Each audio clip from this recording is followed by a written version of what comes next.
Hello students, today we will start exercise 2.1 question number 7.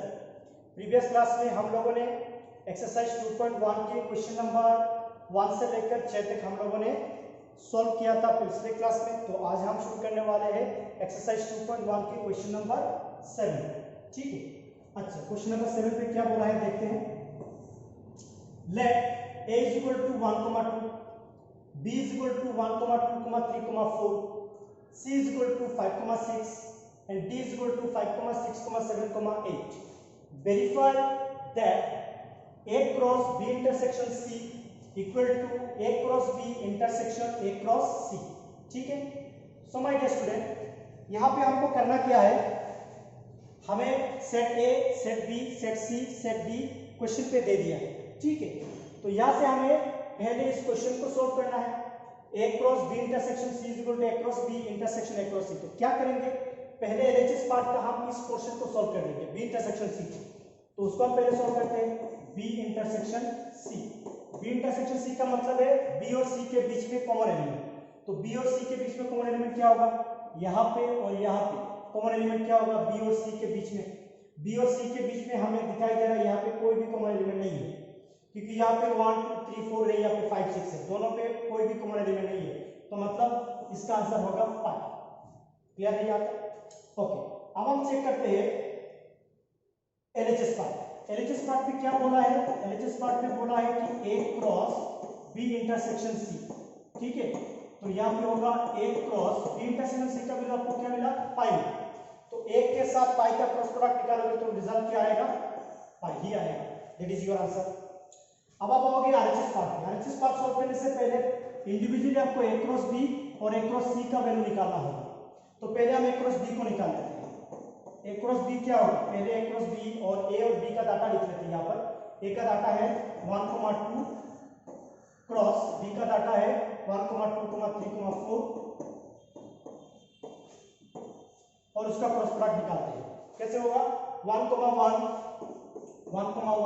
1 के साथ ये चारों का ऑर्डर पेयर बनेगा, 1, 2, 1, 3, 1, 4। ठीक है, उसके बाद 2 के साथ इन चारों का ऑर्डर पेयर बनेगा, 2, 1, 2, 2, 3, 4। तो ये होगा आपका ए क्रॉस बी का ऑर्डर पेयर। ठीक है, उसके बाद आप निकालो ए क्रॉस सी। मैं यहाँ पे करके दे रहा हूँ आप लोगों को ए क्रॉस सी। तो ए का डाटा है 1, 2 क्रॉस सी का डाटा है 5, 6। इसका ऑर्डर पेयर निकालो। पहले 1 के साथ इन दोनों का 1, 5, 1, 6। उसके बाद 2 के साथ इन दोनों का ऑर्डर पेयर 2, 5, 2, 6। ठीक है, तो हमने ए क्रॉस सी निकाल दिया, हमने ए क्रॉस बी निकाल दिया। अब उनका क्या निकालेंगे, intersection. Therefore A cross B intersection A cross C. उसका मतलब है ए क्रॉस सी का हमें ये आंसर मिला और ए क्रॉस बी का हमें ये आंसर मिला और ए क्रॉस सी का हमें ये आंसर मिला। इन दोनों के कॉमन एलिमेंट निकालो। 1, 5 यहाँ पे है क्या, 1, 5 नहीं है। 1, 6 यहाँ पे है क्या, 1, 6 नहीं है। 1, 2, 5 यहाँ पे है क्या, 2, 5 नहीं है। 2, 6 यहाँ पे है क्या, 2, 6 नहीं है। तो मतलब इन दोनों के बीच में कुछ कॉमन एलिमेंट है क्या, नहीं है। तो आंसर होगा 5। तो हमारा ये है हमारा आरएचएस पार्ट, और हमने देखा है कि आरएचएस पार्ट का रिजल्ट हमें 5 मिला और एलएचएस पार्ट का रिजल्ट हमें 5 मिला। मतलब ये दोनों इक्वल है, तो हमने वेरीफाई कर दिया। तो लिखेंगे LHS equal to RHS, prove. तो ये है हमारा क्वेश्चन नंबर 1। अब हम क्वेश्चन नंबर 2 को सोल्व करेंगे। पहले उसको रफ कर देते हैं।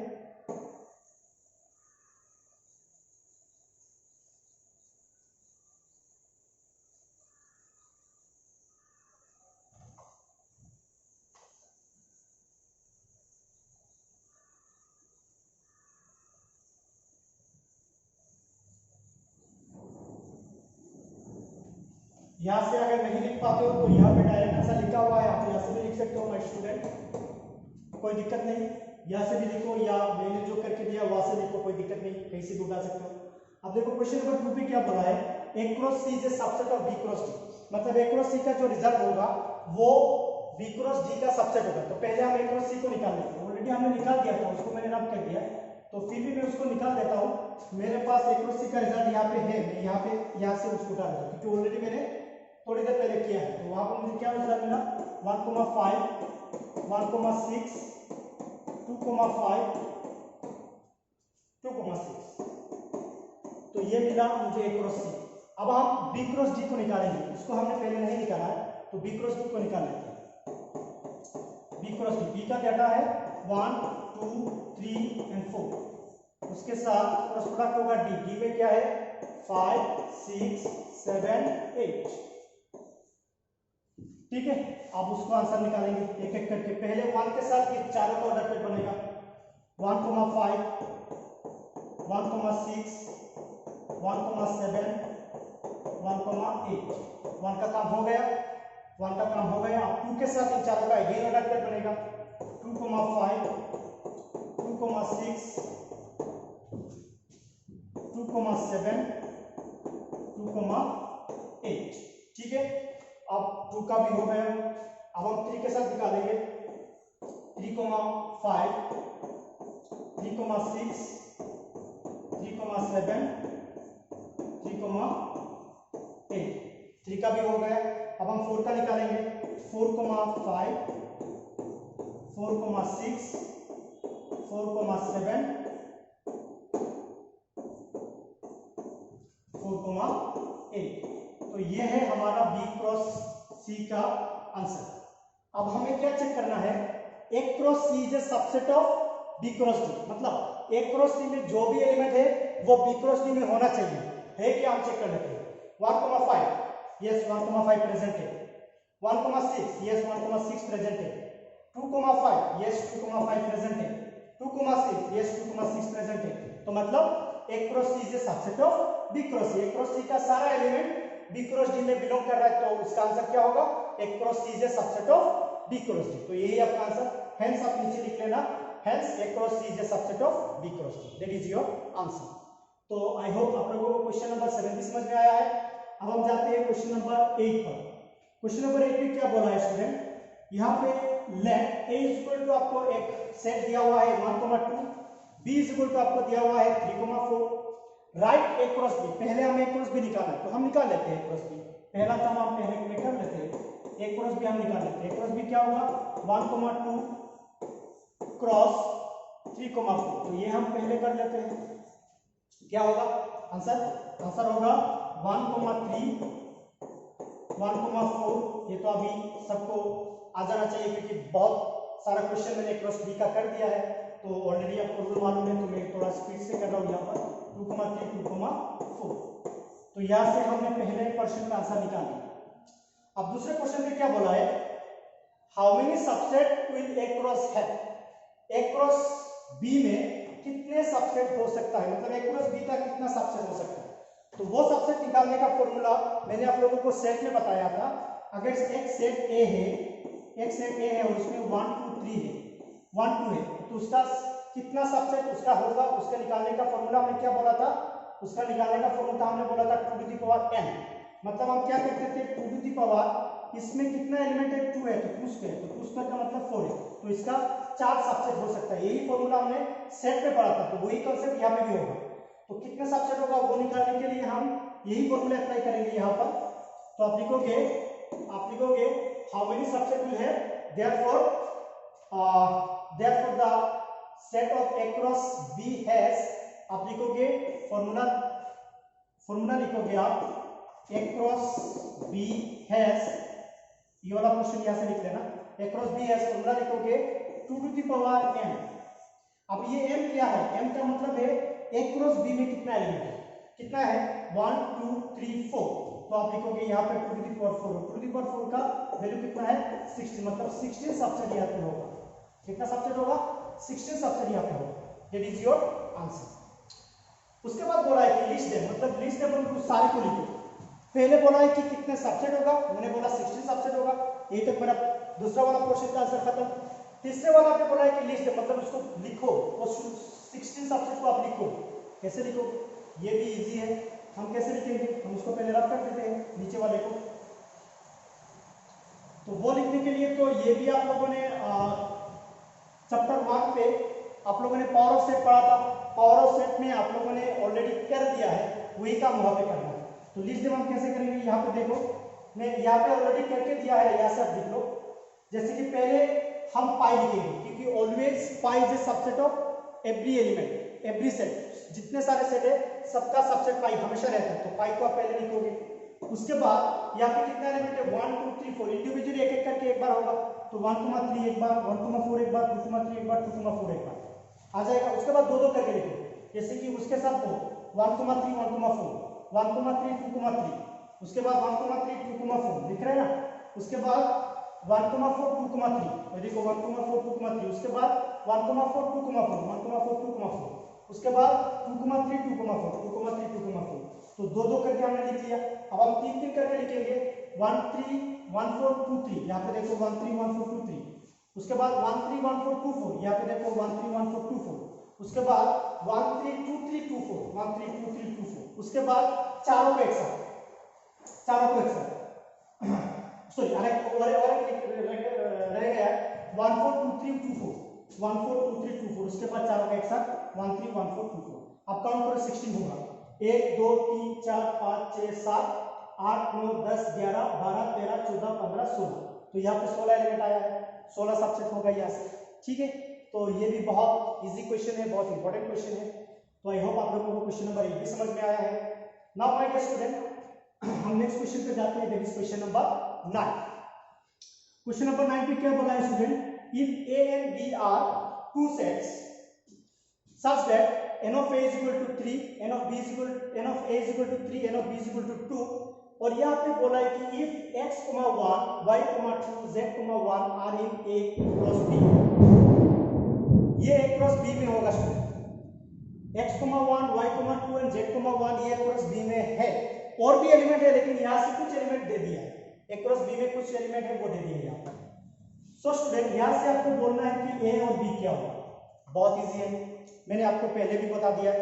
एक कार्टेशियन प्रोडक्ट आपको दे दिया है, वहां से आपको a b निकालना है, तो क्या करोगे स्टूडेंट, आप a निकालोगे मतलब उस ऑर्डर पेयर का फर्स्ट एलिमेंट को लिखोगे, b निकालोगे मतलब उस ऑर्डर पेयर का सेकंड एलिमेंट को लिखोगे। तो ये सारे चीज मैंने यहाँ पे बोला है, आंसर क्या होगा मैं बोल देता हूँ। a का आंसर होगा, यहाँ पे फर्स्ट एलिमेंट क्या है, x है, y है, z है, तो आपका first element x, y, z आएगा, that is your set A। Set B का मतलब क्या है स्टूडेंट, सेट B का मतलब है उस ऑर्डर पेयर का सेकंड एलिमेंट। सेकंड एलिमेंट क्या है स्टूडेंट, 1 है, 2 है, 1 है, तो 1 दो बार है, उसका एक बार लिखो, that is 1, 2, that is your answer. तो स्टूडेंट आई होप आपको समझ में आया है, यही आपका आंसर है। बाकी चीज मैंने जो कॉन्सेप्चुअल बात है मैंने वहां पे लिख दिया है, आप यहाँ से उठा देना, आंसर आपका यही है, ठीक है। ये है हमारा क्वेश्चन नंबर 9। अब हम जाते हैं क्वेश्चन नंबर 10 पे स्टूडेंट, ये भी बहुत इंपॉर्टेंट क्वेश्चन है। यहाँ पे क्या बोला है, यहाँ पे बोला है देखो, the Cartesian product of A cross A has 9 element, मतलब ए क्रॉस ए का कार्टेशियन प्रोडक्ट में 9 एलिमेंट है, अमंग व्हिच -1, 0, 0,1 आर फाउंड, मतलब यहाँ से ये 9 जो एलिमेंट होगा इनमें से 2 एलिमेंट हमको दे दिया है, हमें क्या निकालना है, सेट ए क्या है वो हमें निकालना है, और उसके साथ रिमेनिंग एलिमेंट को एक क्रॉस ए में रिमेनिंग एलिमेंट कितना रहेगा, 7 रहेगा ना, क्योंकि ऑलरेडी बोला है कि एक क्रॉस ए में 9 एलिमेंट है, 2 आपको तो आप लोगों को दे दिया है, तो और कितना रह गया यहाँ पर 7 एलिमेंट रह गए, तो 7 को आप लोगों ने लिखना है। वो लिखने से पहले आपको सेट ए क्या है वो लिखना है। तो सेट ए का मतलब क्या होगा स्टूडेंट, सेट ए का मतलब पहले आप सेट ए में कितने एलिमेंट है वो आप बता दो, कितना होगा स्टूडेंट। सेट ए में देखो यहाँ पे बोला है कि ए क्रॉस ए मतलब n ऑफ ए क्रॉस ए में 9 एलिमेंट है, ठीक है ना स्टूडेंट। अब सेट ए में क्या होगा हम इजीली निकाल सकते हैं, कैसे, देखो n ऑफ ए, इसको हम लिखेंगे n of A is equal to 9, ठीक है स्टूडेंट। अब देखो n of A is equal to 9। अच्छा अब देखो आपको सेट ए में कितना एलिमेंट है निकालना है, ठीक है। तो वो निकालने के लिए आप पहले जो आपके पास ऑलरेडी फाउंड जो डाटा है उसी से आप निकाल सकते हैं। फाउंड डाटा क्या है, -1, 0 है एंड 0,1 है। अब एक चीज देखो, ये जो -1 है ये भी सेट ए में है, क्योंकि ए क्रॉस से हम निकाल रहे हैं, हम ए क्रॉस बी नहीं निकाल रहे, हम ए क्रॉस बी नहीं निकाल रहे, हम ए क्रॉस से निकाल रहे हैं। मतलब जो सेकेंड ऑर्डर पेयर होगा वो भी तो सेट ए में है। ए क्रॉस ए का मतलब मान लो 1, 2 है, ठीक है, ये सेट ए है और उसका ए क्रॉस ए जब निकालोगे आप तो क्या होगा 1 1 1 2 2 1 2 2। तो इसका मतलब क्या है, देखो ये जो 1 और 2 है ये फर्स्ट प्रोडक्ट पेयर पे भी है, सेकंड एलिमेंट पे भी है, दोनों पे ये बिलोंग करेगा। अच्छा, ये बात हमने समझ लिया यहाँ से। अब हम देखते हैं, उसी से हमारा आंसर आएगा स्टूडेंट, उसी से हमारा आंसर आएगा।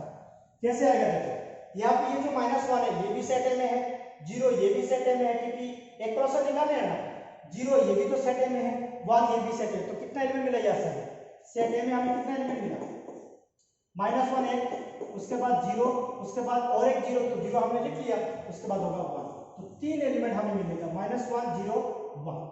ये 3 एलिमेंट हमें सेट ए में मिला। कैसे मिला हमें मालूम हुआ, क्योंकि यहाँ आप बोलोगे के साथ आपने थोड़ी देर बोला ये जो फर्स्ट एलिमेंट ये सेट ए में होगा, ये बी में होगा। हाँ बेटा ये बी में होगा, लेकिन ये तो बी भी तो ए है ना। अगर बी भी तो ए है तो वो तो अल्टीमेटली ए में बिलोंग कर रहा है। वहां पे जो बी है वो अगर ए ही है तो वो तो अल्टीमेटली ए में बिलोंग कर रहा है ना। तो 0 भी ए में आएगा और 1 भी ए में आएगा, ठीक है ना। तो स्टूडेंट यहाँ से हमें सेट ए मालूम हो गया, तो हमारा ये वाला क्वेश्चन खत्म, मतलब ये वाला कंप्लीट हमने कर दिया। अब हमें रिमेनिंग एलिमेंट निकालना है, वो हम इजीली निकाल सकते हैं। इसका क्रॉस प्रोडक्ट निकालेंगे, रिमेनिंग एलिमेंट आ जाएगा, तो उसको हम रफ कर देते हैं, उस पोर्शन को हम रफ कर देते हैं। और अब हम ए क्रॉस ए निकालेंगे, बहुत इजी होगा स्टूडेंट। ए क्रॉस ए, ये मुझे मालूम हुआ -1 0 1, -1 0 1, उसका क्रॉस प्रोडक्ट निकालो, बहुत इजी है। -1 के साथ तीनों का आएगा पहले, -1 -1 -1 0 -1 1, उसके बाद 0 का निकालो, 0 -1 0 0 0 1। ओके स्टूडेंट, उसके बाद 1 का आएगा, 1 -1 1 0 1 1, ये होगा आपका क्रॉस प्रोडक्ट। अब स्टूडेंट यहाँ से आप वो वाला जो गिवन है उसको डिलीट कर दो, वो गिवन वाला को डिलीट कर दो। -1 0 कहाँ पर है, ये वाला, उसको डिलीट कर दो। 0 1 कहाँ पर है, 0 1 मुझे कहाँ पर दिखाई दे रहा है, यहाँ 0 1 को डिलीट कर दो। तो रिमेनिंग क्या रह गया है, 1 2 3 4 5 6 7, ये लिखोगे therefore the remaining elements of A cross A R, बोलकर आप ये सातों को लिख लेना, that is your answer. Okay student, तो आई होप आपको क्वेश्चन नंबर 10 भी समझ में आया है। तो स्टूडेंट यहाँ पे हमारा एक्सरसाइज 2.1 होता है कंप्लीट। तो आज की क्लास में हम एक्सरसाइज 2.1 को कंप्लीट कर दिया है। Today we will stop here, thank you so much.